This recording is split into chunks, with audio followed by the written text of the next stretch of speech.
انا عمري كلمتكم عن اي حاجه وخلاص؟ اكيد لا.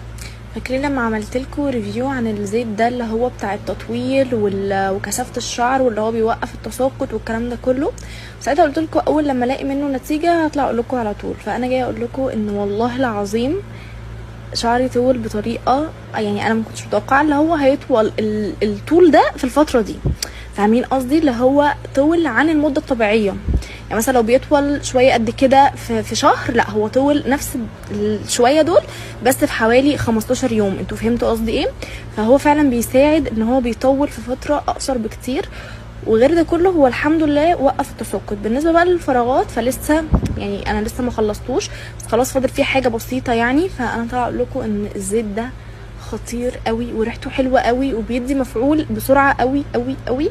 وبجد انا عمري